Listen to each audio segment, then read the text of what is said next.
we're going to start with introductions really quickly, if you don't mind. This is Ray Poole. Ray is our new labor counsel. If you all don't mind, introduce yourself to Ray. So, good afternoon. I'm Dave Cohill. I am the chairman of the Florida Fraternal Order of Police Labor Council. Mr. Poole, good afternoon. My name is Scott O'Donnell. I'm the current lodge president of the Fraternal Order of Police Lodge 17. Good afternoon, I'm JJ Dixon, and I am the staff representative for the Fraternal Order of Police. My name is Mark Leone, I'm also a staff representative for the Florida State Lodge Fraternal Order of Police. Very nice to meet you. Yeah, good to meet you. And I'll just tell you, I just came over from the school district, and I was with Constantia for 17 years, but I was at the chief legal counsel for the school district in Duval County. What could go wrong there, right?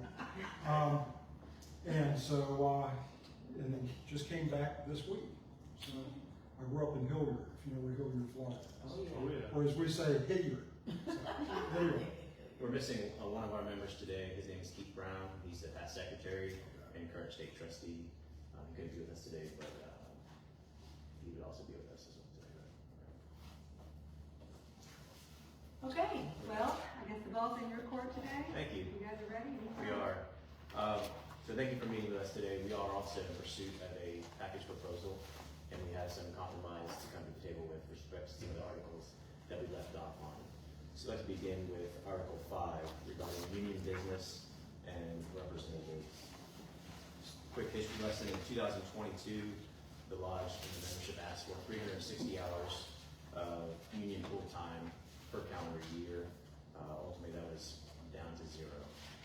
This year, we began asking for 150 hours of union full time for union duties and trips and meetings for both our staff. And the city came back with 100 hours.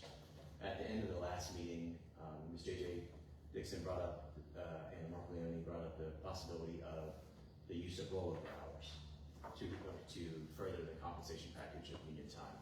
So we have proposed language that would keep the 100 hours of the initial union full time that the city proposed back, but also ask that we are allowed to roll over up to 50 hours of unused time to a subsequent year for a bank not to exceed 150 years, or excuse me, hours.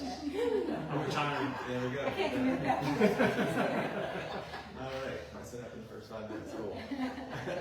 So 150 hours.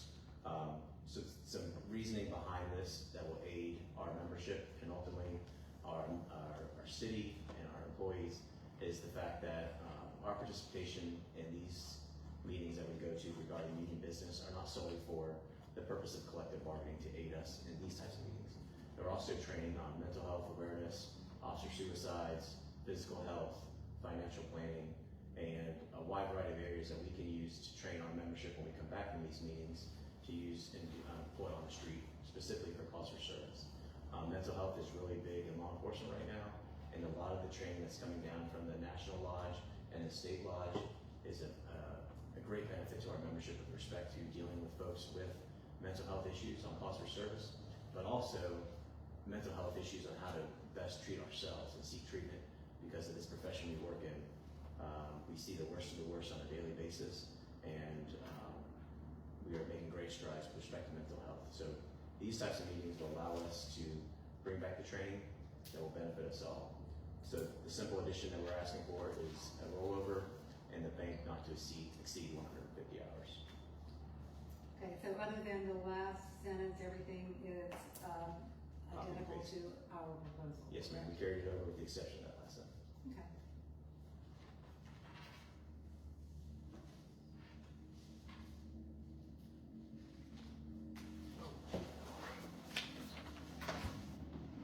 So we last met, when we first met rather, we discussed the possibility of acquiring mental health hours that would allow officers involved in identifiable issues on calls for service that resulted in a critical incident to use sick leave with respect to time and then acquire overtime during the same pay cycle.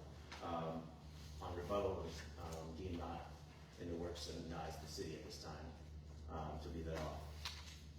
We are coming back with asking for We will strike that language regarding the mental health, but we would like to proceed with our membership in using sick and leave, vacation leave in a pay period, and still acquire overtime during that same pay period.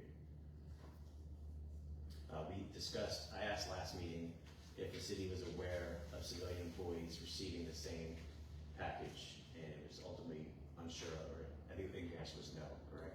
I'm sorry?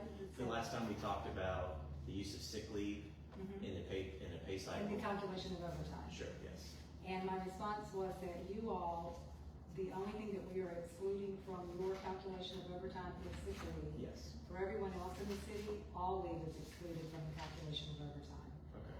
including vacation and holiday and sick. So you are the only ones who are being paid overtime on vacation leave and holiday pay. The rest of the employees are not.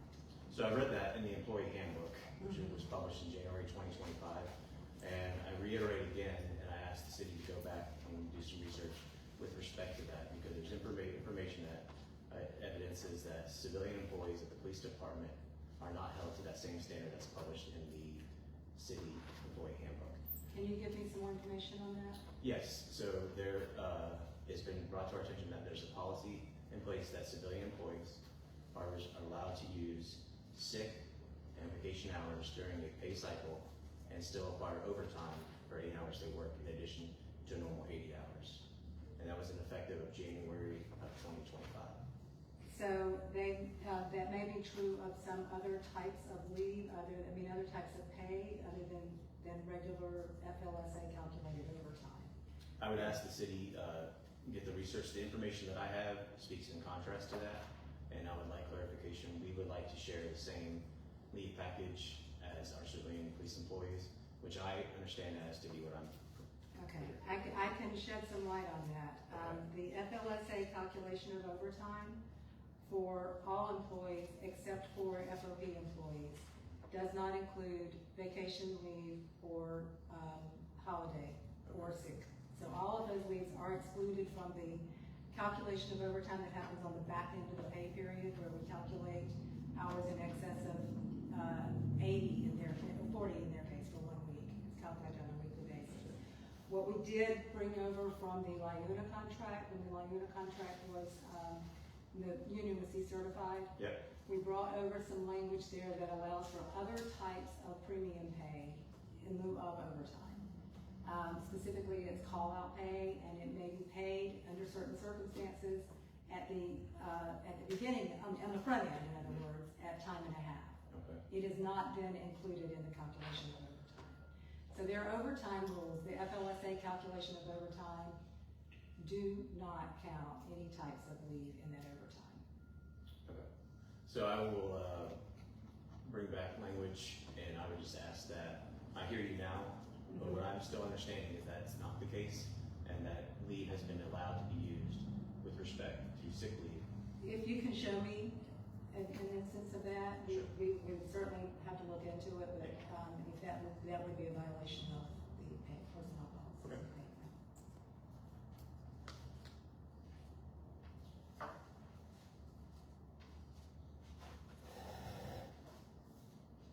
Okay, that's it for 11. Okay. Okay, Article 13, with respect to education incentive.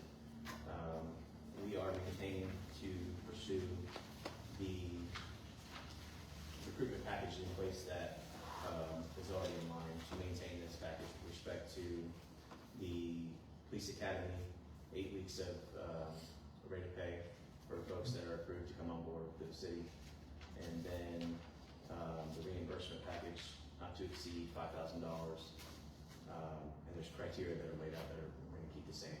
Basically, our intent is to maintain status quo with respect to Article 13, the education incentive. And speaking with folks in the recruitment department, we see that the need for this still exists. We did a lot with respect to recruitment packages in the immediate past, but we don't want to walk away from something that we know will be a continuous issue throughout this contract in the coming years. Okay. So we Just to be clear, when you say status quo, this language is not currently in Article 13.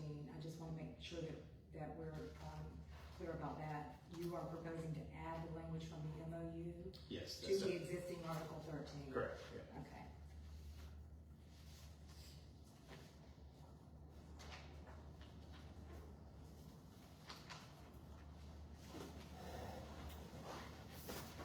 And is there any questions to that right now?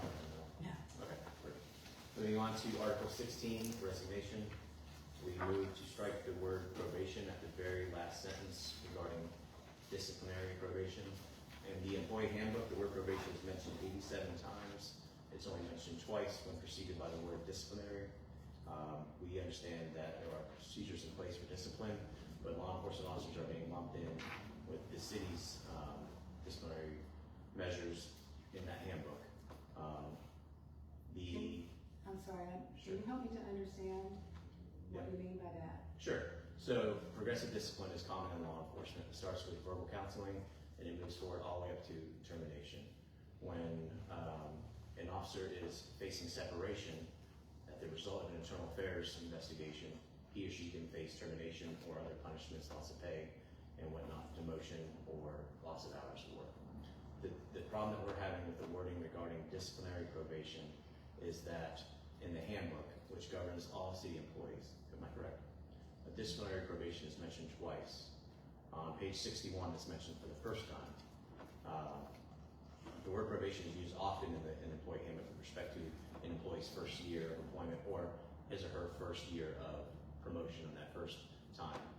The troubling part for us with respect to disciplinary probation is how it is governed. So an employee is placed on just disciplinary probation per the wording in the employee handbook. They're placed on a 1-year probation, and that keeps them on that status for 1 year. So if an employee was facing to leave during that time he or she was on disciplinary probation, he or she would forfeit the hours of separation.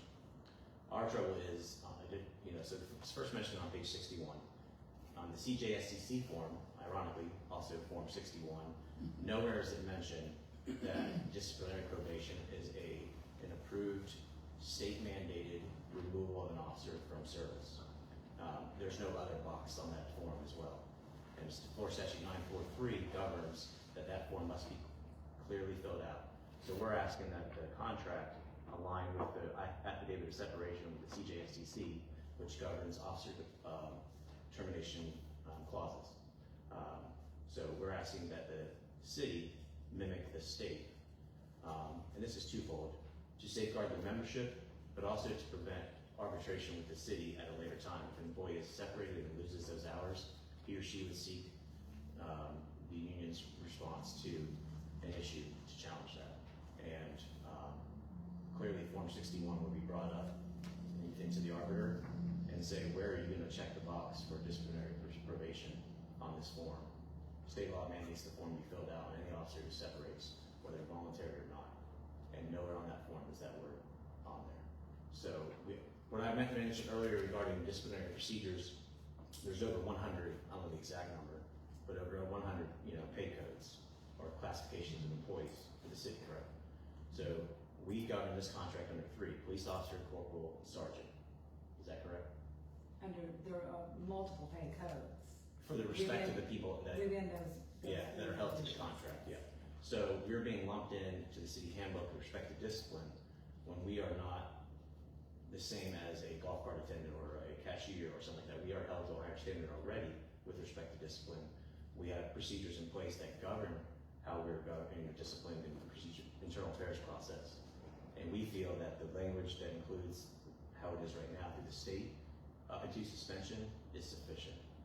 We are adamant that disciplinary probation should be struck from this contract. It has been carried over in a comprehensive review of this contract. That's what we have found on a line-by-line look over this contract, that certain things need to be altered, and this is one that I'm strongly advocating for. And I ask that we align with the disciplinary procedures governed by the state of Florida's discipline program. So this particular article only uses disciplinary probation in terms of how to define good standing, right? Correct. Is that the only place in this whole contract that disciplinary probation appears? Is that what I believe so. you all are finding? Yeah. Yeah, and so the argument solely is for, in connection to the title of retirement, separation of good standing.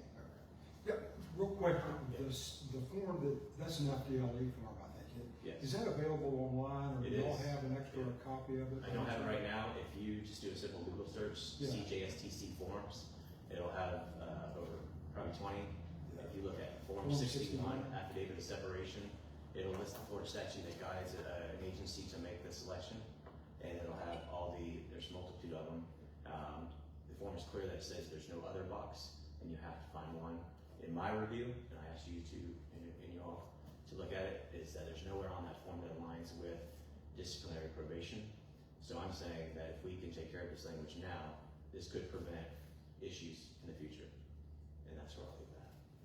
So it's safe to say that your issue is not with the definition of good standing, but it's with the mention of disciplinary probation in general. Yes, You've got to take that off the table.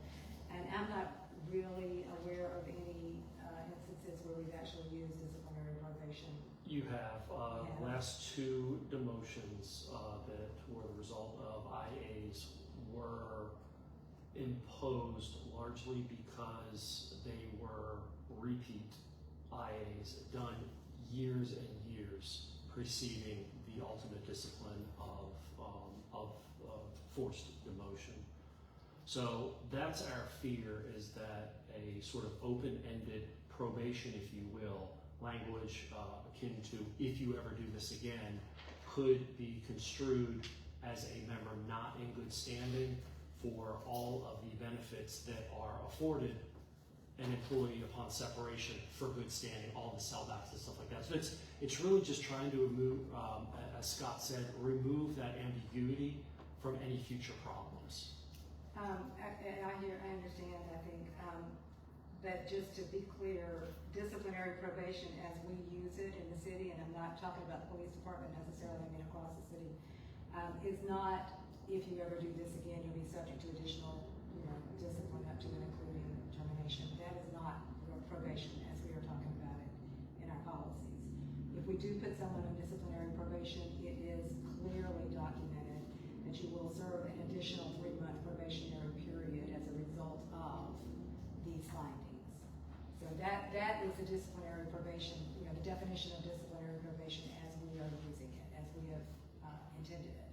So ours, I know, will have the extension of evaluation, or the below satisfactory evaluations where you put on a work performance probation.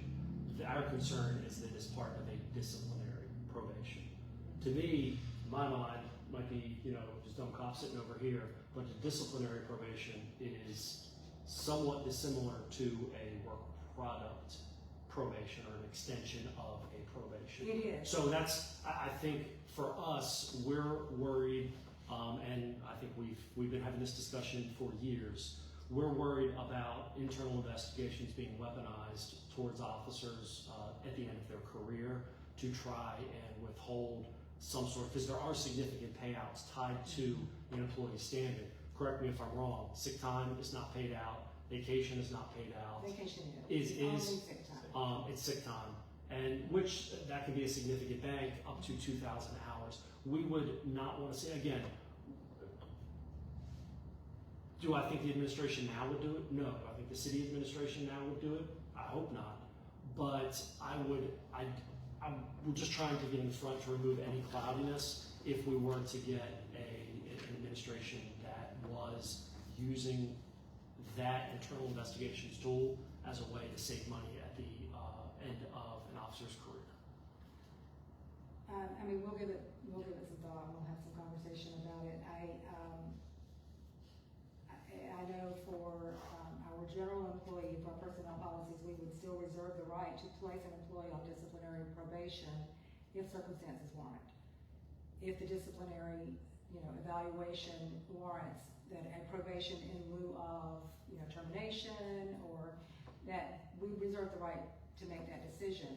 But it would be clearly documented. It would be for a finite period of time, and it would be as a result of specific violations of contract. And again, our fear is just these open-ended, if you ever, could be construed as a not in good standing.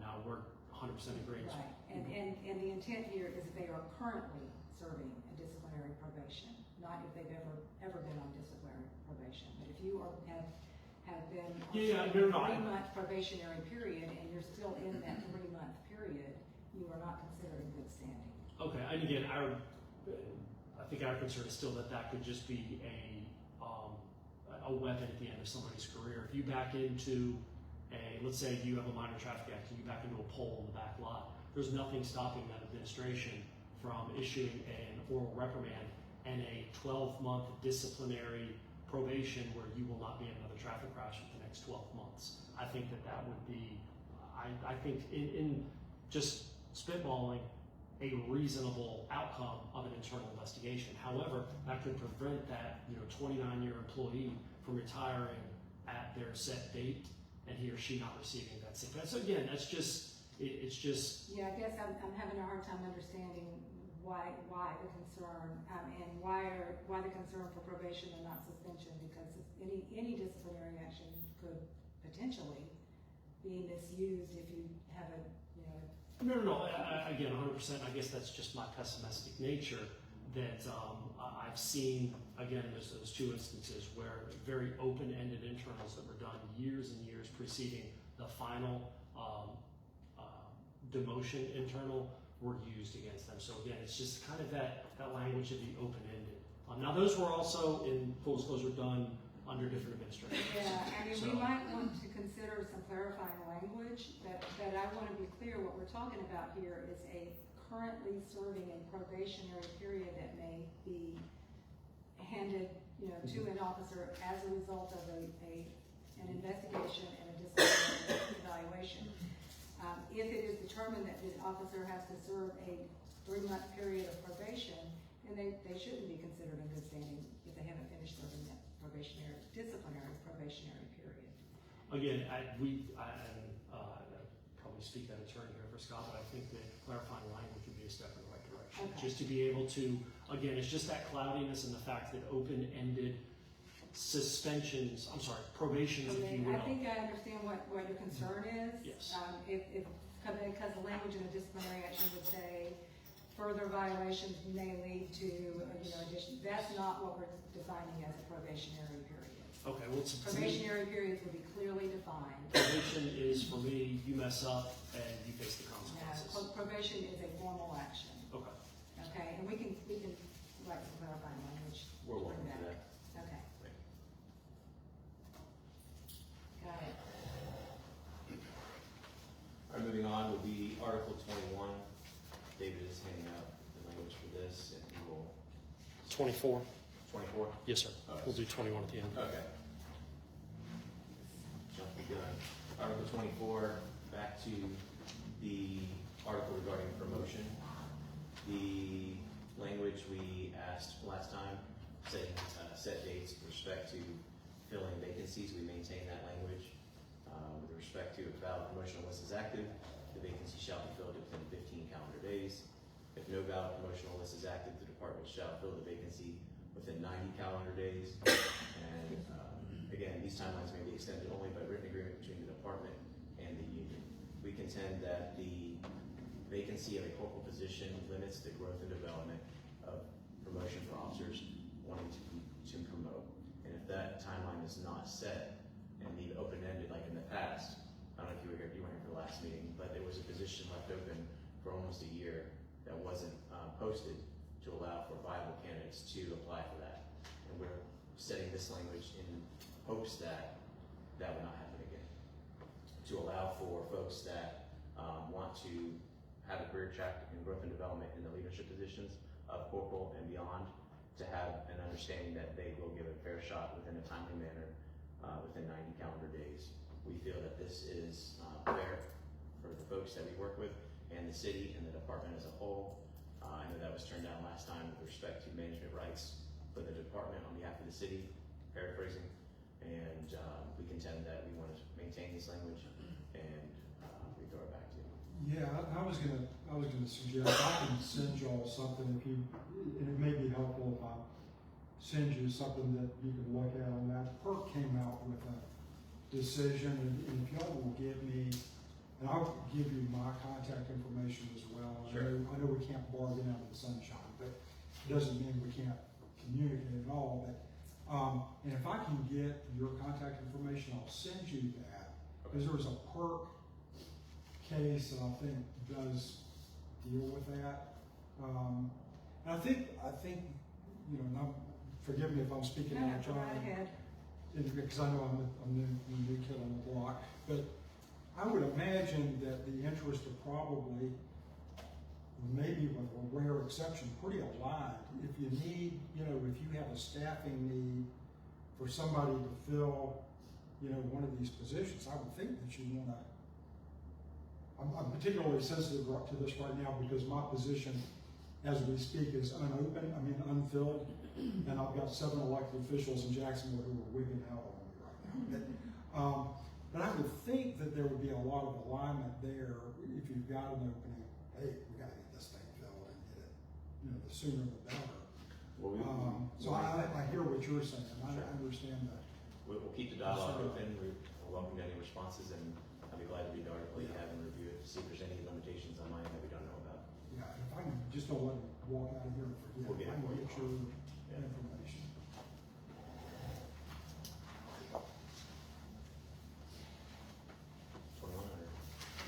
No, C. That's appendix C, not yes. Okay.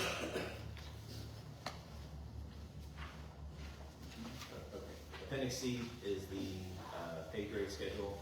We came to the city on the first meeting with a year 1 5% wage increase, a year 2 5% wage increase, and a year 3 wage reopener. The response from the city was 5%, 4% wage reopener. We returned to y'all with maintaining our proposal of 5% in year 2 and keeping the year 3 wage reopener as well. The pay scale for that is applied to there. We believe that the work that we have done together to get to where we are does not need to fall back. We want to maintain the leadership role or the leadership of pay in Northeast Florida, and we want to maintain marketable to other candidates. We feel this pay schedule is one that will align with that, and it's 1%, but we would like to keep that flat wage rate.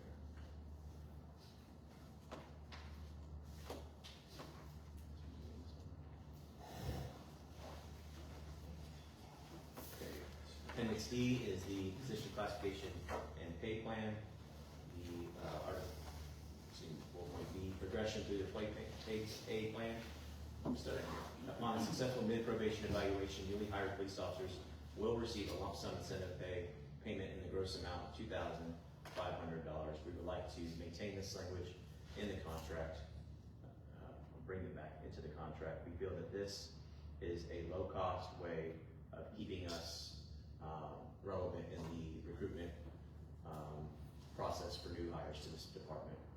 Our goal is to recruit the best. We feel this plan, this incentive that was agreed upon in the past, suited us well. We know that recruitment issues will, at the conclusion of this contract, reappear. And also, we also know that we can't plan for unforeseen. If people leave, people go to the private sector, additional openings could open. We feel this is a low-cost way to maintain recruitment levels in the city, and we contend that it be reintroduced into the contract.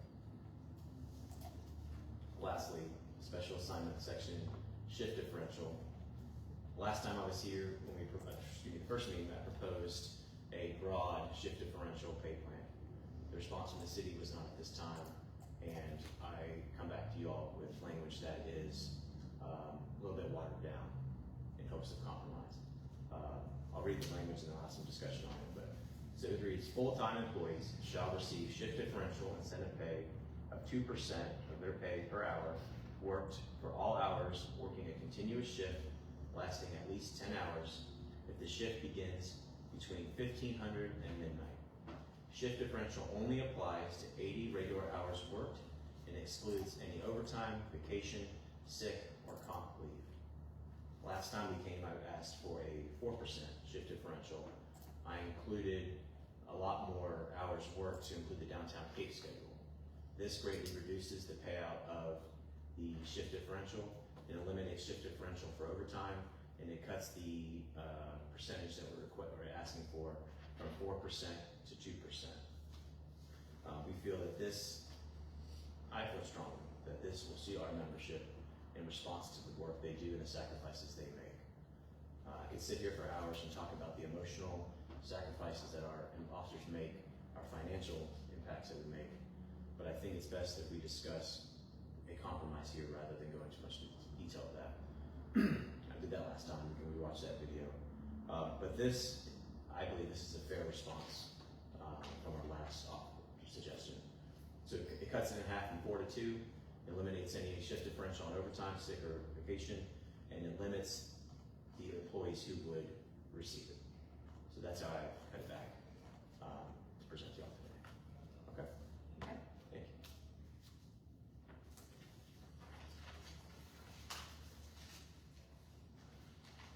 Talked a lot, stuttered some. Sorry, David. We will talk some more and stutter some more. There we go. I prefer filler words.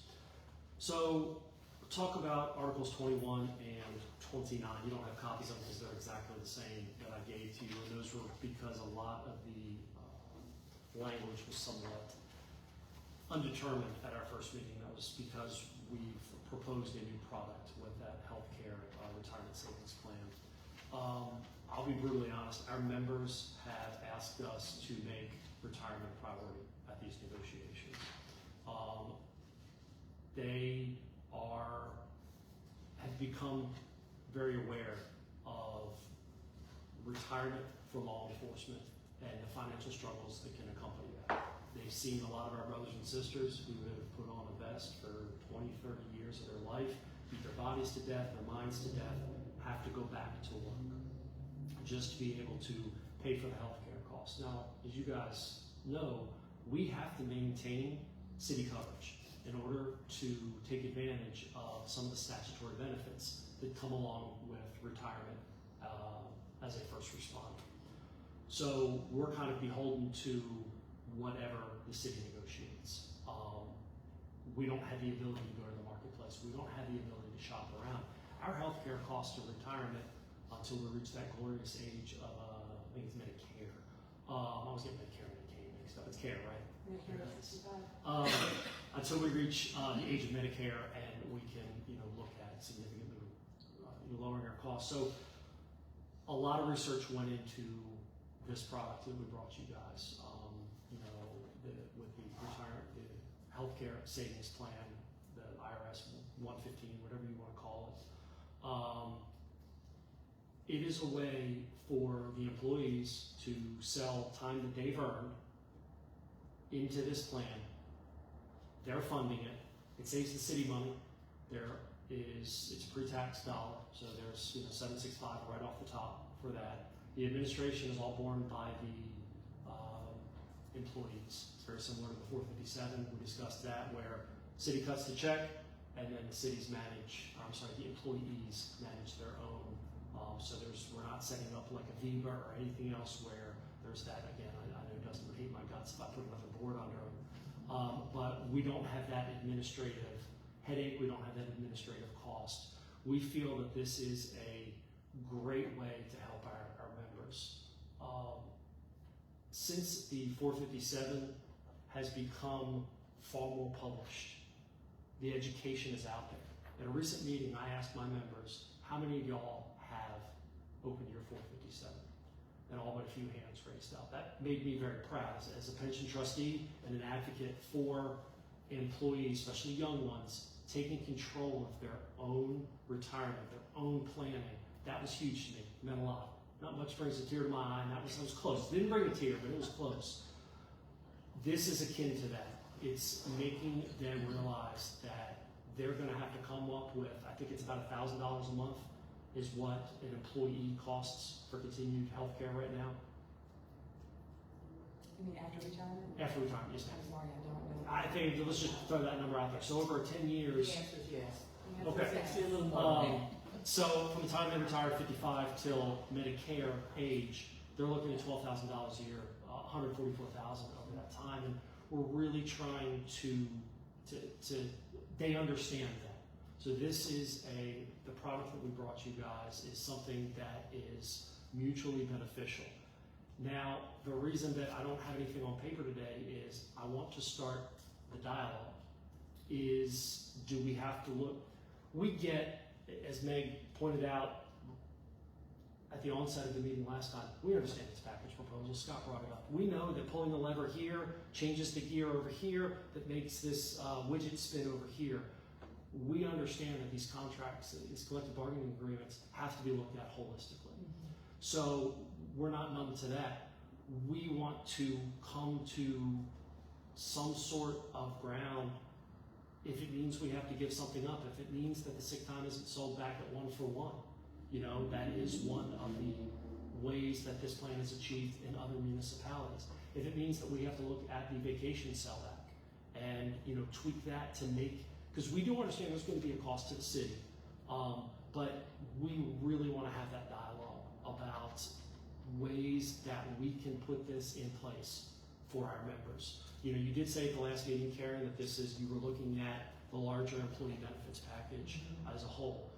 You know, forgive my hesitancy to kick the can down the road, but we were told that in 2020 when it came to an annual leave or PTO style bank as opposed to having these siloed leave banks. Here we are 5 years later and there's been no movement on that. And again, I just think that this is something that's mutually beneficial to the city. It lowers, it really, instead of you guys, I get it, you have that unfunded liability of almost 2,000 hours of an employee's time that they can accrue to be paid out at the end of their career in sick time.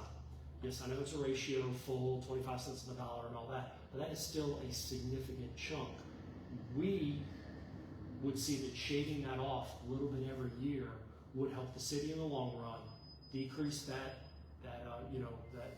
unfunded liability at the end of the career, and save the tax. We think it's a great program, and we really, I don't know how much softer I could put it. My membership basically said no is not an answer, that they want to work to find a way to put this in place. We would need some more information about the fund that you're talking about. If it's something that the city would have to administer, even though we wouldn't be contributing to it, we would still have to administer it. There's always a cost associated with that, even a soft cost. Yes, ma'am. But a cost nonetheless. Yep. And one more plan, one more program that the city would have to administer. So we would need more information about that. I would love to put you guys in touch with the person that's been able to answer all of our questions. He too has a very unpronounceable last name, so we call him LJ. If I could, I'd like to email you his information. Absolutely. And kind of make that connection, because it's just, we did a lot of research. For instance, I mean, when you type it in, you're going to find that there's providers that the city's currently working with have plans very similar to this. Yeah. However, they're structured differently. There's ways when it comes to, unfortunately, when it comes to beneficiaries, the money goes back to the city. And that's not the way that specific plan, because it's an IRS tax code, it's got to be stupid rigid and conform. The plan that we've, and the provider that we like, has something that, again, we just think works for everybody. So I'd love to put you guys in touch. That way you can get all your questions answered. Lord knows I had a ton of questions about it. But we think it's something benefits the city. You can shave off all that sick time throughout the career.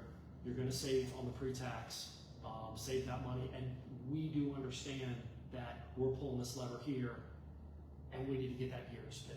So wherever gears we have to move, change, tweak, we really want to have that dialogue. Okay. Yeah, if you can get me Yes, ma'am. that contact information, we'll start the conversation. Along those same lines, Article 29, the absolute bane of my existence, the retirement pension. Again, my members are, which I guess is good when I've got a bunch of 20, 30-year-olds thinking about retirement. They're becoming hyper-aware of their pension benefits, which again is great and understanding. And we've asked for these things over time, and the most recent proposal included an elimination of the cap, which is currently at 100, and you guys came back at 105. Going with the COLA, again, I won't bore you with the specifics, but it's tiered, understanding that it's a new plan that we've been implementing. We can't just give a 30-year employee a COLA when that benefit hasn't been factored in to their contribution rate over time. and then also increasing the backdrop percentage. So I'll kind of address each of these individually. Getting rid of the cap, again, it was an arbitrary number. I don't want to say arbitrary. It was set for a reason long before I was involved, but that was set in 2014, I believe, at 90,000. If you just take basic cost of living or SSI, that number should be well over 120 right now, just depending on which set of metrics you use. One is at shade over 120,000, one is at 121,000. So we're kind of falling behind just that cost or the value of that $90,000.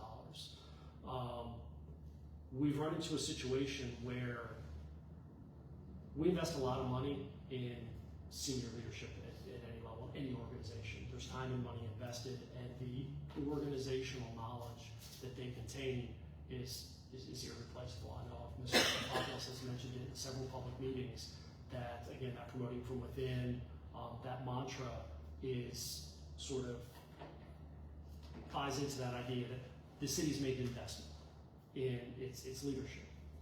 And we've run into a situation where we have employees that are working that are paying into a pension fund their employee contribution, and it's really going to nothing because they've hit that cap. And we could see some arbitrary departures that we're not getting that full return on our investment for that employee. So that's kind of my fear on the cap. Regarding the COLA, again, we understand that we're pulling a lever over here. My members have said that they'd be willing to look at some sort of increase in the employee contribution rate. You can't get something for nothing. So we would, again, I just really want to start that dialogue. We'd be willing to share in any actuarial costs, any studies, to try and find a way to put some of these benefits in place. But that's how strongly the membership feels about the retirement benefits. Last time we met about the backdrop, you asked me to research some plans, and I found quite a few across the state of Florida. Miramar, the drop percentage, they have a forward drop. That percentage, according to their ordinance, is set by the pension trustees every year. So, I go pretty sure that wouldn't go over well. Gainesville offers a two-tier approach. You can either, in their forward drop, you can either elect a nice, safe, fixed number, or you can roll the dice, and you can get anywhere from a range of 0 to a cap. I can't remember what it is off the top of my head, but those are tied to the investment return. So those years that we talked about that are going to be in the negative, that employee rolled the dice, they get 0 for that year's drop calculations. So there's ways out there to protect the city, but also give the membership the ability to share a little bit.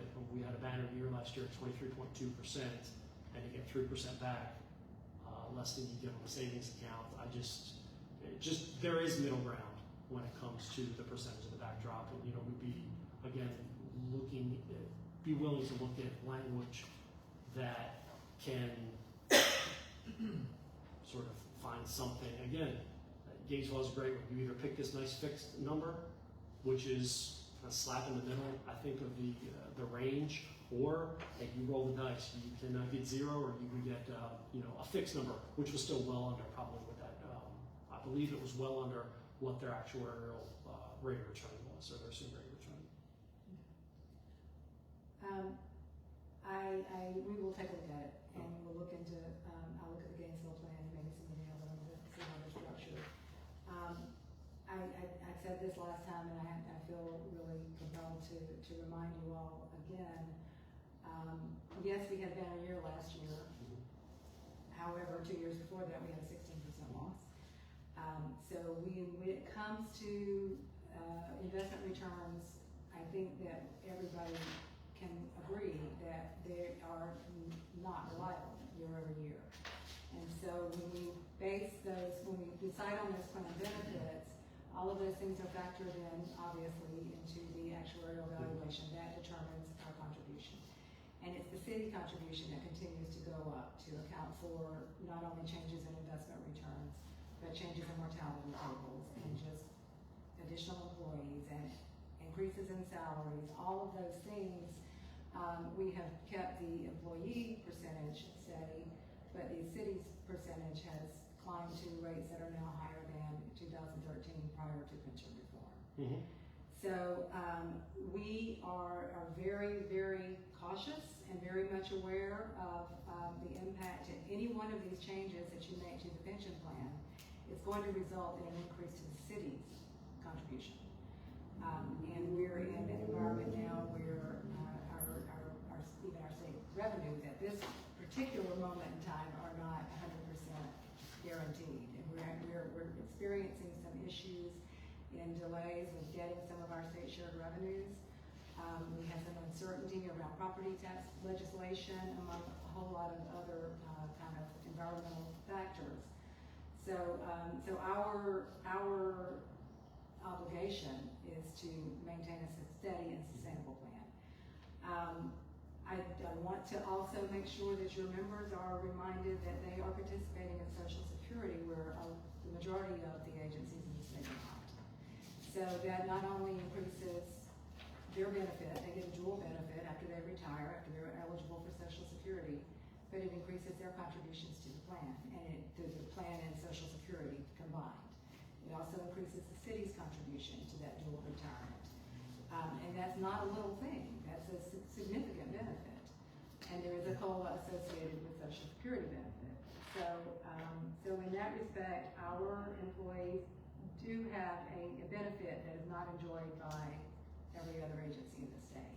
Now, some of them do, but not all of them, and not most of them. So I want to keep that in mind, especially as we are talking about considering raising employee contributions. I know the last time we did do an actuarial analysis and looked at a COLA, even if you raise the employee contribution, for instance, by a 2% number, that doesn't by any means begin to cover a 2% COLA. So it's not going to be apples to apples. You would have to significantly raise the increase to help offset the price of that COLA. So when if it comes down to increasing benefits, it's going to be the city's general fund absorbing this cost, and not just for the next few years, but for the next 30 years. So we have an obligation to the taxpayers to keep that fund manageable and sustainable.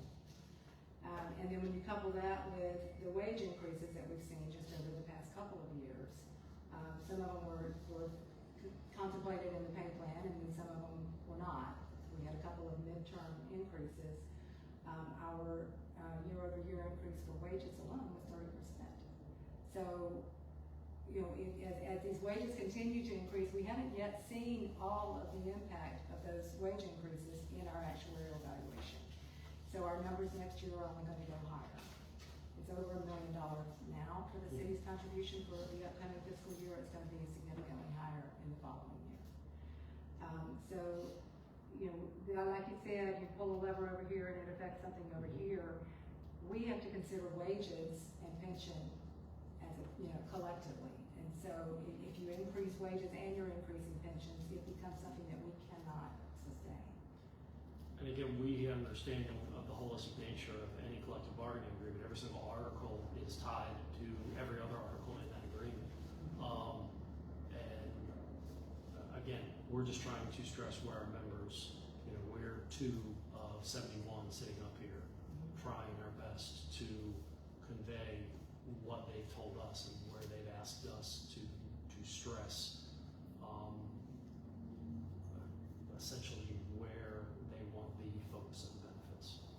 Okay, So, understood. And we're going to take it back and take a look at it. But I just want to make sure that we're clear on the challenges that we're facing.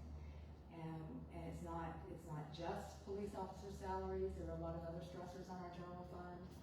And we are also looking at wage increases for other employees outside of the police department. We are proud of the fact that we have been able to get your pay scale where it is now. And we advertise and we like to tell the world that we are the highest paid in Northeast Florida. We are proud of that, and we believe that you're worth it, and we are happy that we were able to get there, and we understand the importance of maintaining that and keeping a competitive wage. But you have to also understand that that puts a lot of pressure on our general fund. And it's very hard to do that and consider increasing benefits on top of that. I mean, the money has to come from somewhere. And, you know, it's not, I don't have to tell you, it's not an unlimited supply. Oh, I know. So we have to make some tough decisions as to, you know, what's the number one priority. And I feel like wages have to be a priority. We have to retain what we have. We have to maintain that competitive pay plan. But that makes it a lot harder for us to consider additional benefits. Again, that's why I want to kind of stress the fact that employees understand that there's, you know, a cost may be borne by them or will be borne by them for any sort of benefits package. And so that's why, again, I'd like to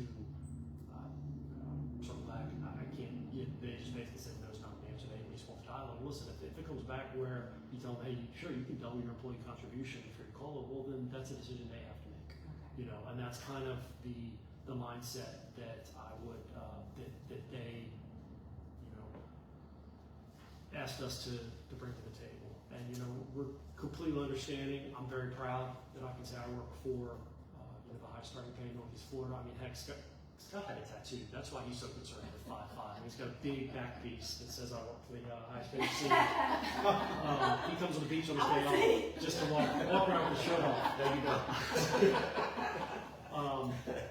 You know, so again, we understand the city's done the heavy lifting. You know, they sprinted in the last 100 yards of that marathon to put us in the front. That is not lost on any of us as, you know, two labor representatives in District 2. They can, you know, just echo what I'm saying. It's put us in a unique position. We know the heavy lifting was done, but it's also taken us from double-digit vacancies to only 3 vacancies and a lot of good names on the board. And that's huge. You know, the caliber of talent that we're attracting now, the number of applicants, not only from across the state of Florida, but across the Southeast, is huge. It's put us in the position that we were in 15, 20 years ago of we pick the people, not they pick us. And that sounds really weird, but really having that really diverse, highly qualified pool to pick from is to be honest, Sergeant Department makes my job that much easier. To be bringing in competent people. I've got 3 or 4 people on monthly probationary evaluations in one of the highly specialized units of downtown Cape. That's unheard of. But it speaks to the level of talent we've been able to attract from Fort Lauderdale, from Kingsland PD up in Georgia, from Baker County. Those are the people that are now working for me, and it's all because of that pay and benefits package. So I started to talk a lot. I'm sorry. Understood. We're going to take it into consideration. We'll go back. It may take us a little bit of time because I may need to reach out for some actuarial evaluation. Brad talks fast. Yeah. He does talk fast. If I can get him to do those calculations fast, then we'll be okay. But I know I hear you. I understand. I'm hearing what I think is most important to your members. And naturally, we want to be able to address as many concerns as we can. I just want to make sure that we are kind of realistic in our expectations. We have a lot of obligations on the general fund, and it's our job to try and make that work and find a way to get this done, take care of our other employees who are paid out of this general fund. Along with all of the other stressors and all the other pressures that come into that. So, and this is a particularly difficult year. So, we will consider it, and we'll run some numbers and give it some hard thought and see where we are. Thank you. Another topic came up since we last met, and it's the future rollout and implementation of a body-worn camera program to the police department. Have y'all been abreast of that? Somewhat. Okay. So it's common for employees within a collective bargaining agreement contracts with respect to body worn cameras, the use towards discipline, and other categories of use regarding impacts on employees. Is this a discussion you guys are wanting to have during this contract session, or conclude this contract and roll out at another time, reopen the conversation? I would suggest that if we can conclude this contract, we don't currently have any body worn cameras in place, and if that is something that we are to consider in the future, we can come back then, and we could start with an MOU if we need to, perhaps, if we roll out body cameras, and we can come back and discuss. We understand we would need to Okay. negotiate the terms. Perfect. Okay? Thank you.